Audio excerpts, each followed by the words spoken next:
Hey there, been a while. 8 months to be exact. Remember this? I was supposed to come back and do a review after 1 month. That didn't happen. Life happened. As you can see, I'm kind of in a new setup now. But I figured why not come back and give you that review. So let's get down to the table. Check it out. So here is the Ridge wallet I have had for just under 8 months now. I'm not entirely sure. I don't remember. These aren't the cards that I actually carry. I put some just hotel cards that I have lying around in here. This is about how thick it is when I have my regular cards in here. But just to kind of show you guys, this is how I have it set up. In that 8 months, I got the quick draw for this. There. You can see some damage. This kind of quick draw is brand new, but it is kind of covering a lot of the beat up and damage that the top two. Yeah, so after 8 months of owning this, I can honestly say it's probably my favorite wallet that I've ever owned. The cards, after you learn it, it's a lot easier to get them out. I usually just do this something like this. My main card sits on top, so when I do this, I just slide it out, pull out the main card, go to golden. And after 8 months, again, these are just a bunch of hotel cards that I've had. After 8 months, this is still super, super tight. It works just fine. Yeah, other than the paint coming off, this thing is held up really, really well. I am actually pleasantly surprised. When I first got this, I thought it was going to be kind of overhyped, but really it isn't. It is actually probably one of the best wallets ever. If you don't carry a whole bunch of like receipts in your wallet or things you know you don't need, this is probably the best wallet ever. And the cash strap in the back, still super, super tight. I've just got a single dollar bill in there right now. But it's after 8 months, I would definitely say that it is probably after 8 months of owning this and kind of beating it up, putting it through its ringer, treating it like a piece of gear, and it's held up this well. It's probably one of the most durable pieces of gear that I own now. This is the titanium version. Now, I can't find this exact version on their website anymore. They have the regular raw titanium, and then they have one that's kind of blued on the top. The black coated titanium, cannot find it anymore. So I'm glad I got it when I did. That's for sure. There's really not much more to say about this, if I'm being completely honest. It's performed exactly how I needed it to. I was kind of worried at first about getting cards out because they are kind of tight in there, but you can just kind of feather them out and then grab whatever card you need, and then you can slide it back in. Then I just kind of pull together and shove it in there. And after 8 months of doing that, still like as tight as can be. And the quick draw. Now, I want to talk about the quick draw for a second. This thing is such a genius idea, but it doesn't work how I wanted it to. So, my current job, I have a card, not this card, but I have a card that I have to scan to clock in. And that's another really good thing about this wallet. So I got the quick draw to put my ID card on the front. When I clock in, I could just pull my wallet out, scan it. However, the RFID blocking on this wallet expands beyond the wallet, not just inside of it. I didn't think the RFID was going to be. I thought it was kind of gimmicky. You know, it's a buzzword that people use to say, "Oh, it's perfect." You know, it can't be wrong. This is actually RFID blocking, and I was genuinely shocked. So I've never tried to because I have normally my setup is a debit card and then a credit card right behind it. So I've never tried to just tap to pay with this because I don't want it. I want it to use one specific card, not the other one. So when I got this for clocking in, I had it like this, and I thought, okay, well, it's outside of the wallet, it's easy access. I should just be able to tap this and clock in. Doesn't work.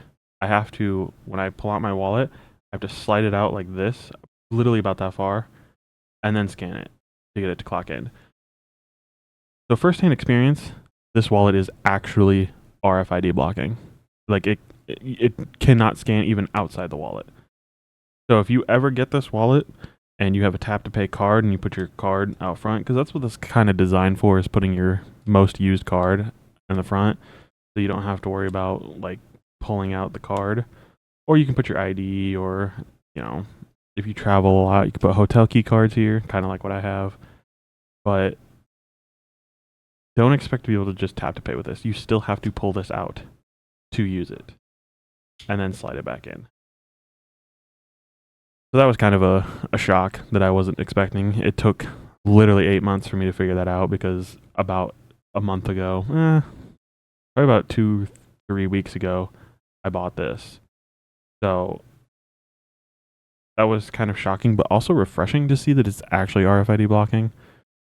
Because like I said, I wasn't expecting it to actually be.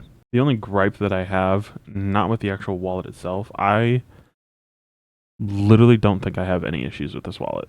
Like the actual wallet itself, I have no issues with. It does literally everything you need it to do. There's plenty of space. You can hold up to 12 cards. I have 5 in here currently, but you can hold up to 12 cards. You could put business cards in here. You can slide stuff underneath the back here. I have cash. But the only gripe I have with the actual quick draw itself is it seems to be slightly smaller than the cards themselves. So to make that make sense, when you put a plastic card in it, like if you have metal cards, it might not do it. But when you have plastic cards, you can see this card's fairly straight. But if I put it in here, right, if you just slide it, I don't know if it'll do it. Sometimes it won't, but like if you just take a card, slide it in, sometimes it catches on this bottom one. So you like that. I'm pushing it right now, and it's not going in. So sometimes you have to push down on the card and slide it in. And then if I flip it here, I don't know how well you'll be able to see that, but it is kind of bowed. So that's my only gripe with it. It doesn't seem to actually like permanently affect the cards. I don't know if time will tell, maybe, but that's my only gripe. Everything else is perfectly fine. Like this will stay in there unless you really, really shake it, and then it fall out. But I don't see any reason why you would need to do that. So the card's staying in there just fine. Like if I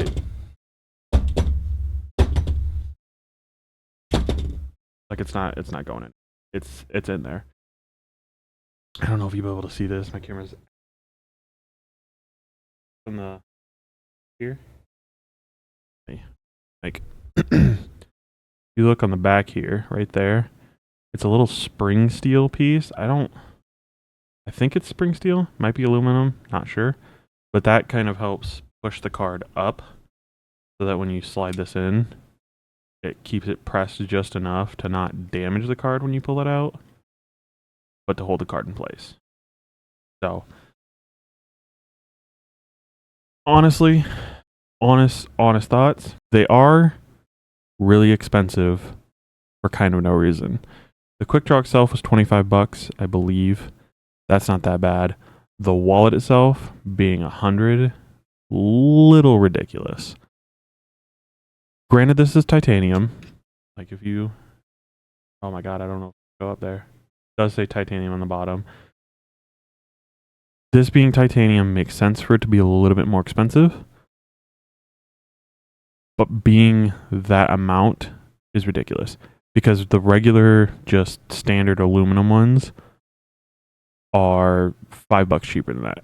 They're $95. Might be 90. There are like they range between, I believe, if I were to pull up the site, 85 to like 100. And then once you get into more premium stuff, like they do have gold, they have platinum, that gets into the, the $200, $300, $400. Ridiculous. Shouldn't be that expensive, but I do genuinely think that it's worth it. If you have the money or have any sort of discount code or anything like that, and you've been thinking about picking one of these up, and you're looking for a minimalist wallet, do it. Because these are genuinely, I don't want to say worth the price, because the price is expensive, but I'm not upset that I paid what I paid for it. I'll put it that way. That might be the best way to put that. Yes, my overall thoughts, worth it.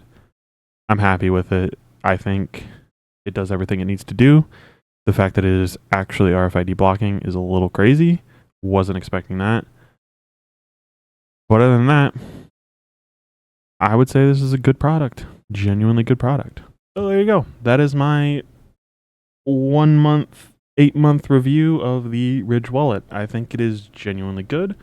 I think if you are looking for a good minimalist wallet, this is the way to go. Tons of colors, tons of different materials. They've got titanium, aluminum, they've got carbon fiber. Like I said, they've got gold. I don't know if they still have it, but at one point they did have a platinum version.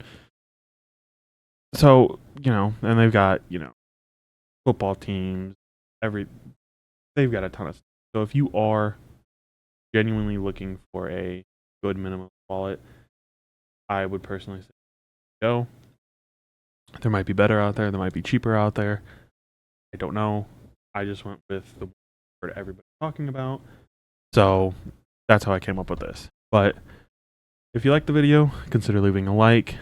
Subscribe while you're down there. It's free. Helps the channel out. I don't know how often I'm going to be uploading on this channel because while I do love EDC, I don't have enough to do with gear stuff that it's feasible to upload consistently. So you might get stuff like this every once in a while where it's a couple months later. If you're willing to watch that, I appreciate it. If not, totally fine. I get it. You want consistent YouTubers. Not one of those. So maybe in the future when I start getting more gear, I'll start doing more gear reviews, unboxings, things of that nature. But till then, this is what you got. So yeah. So 8-month review, good product. Thank you all for watching, and I will see you in the next one.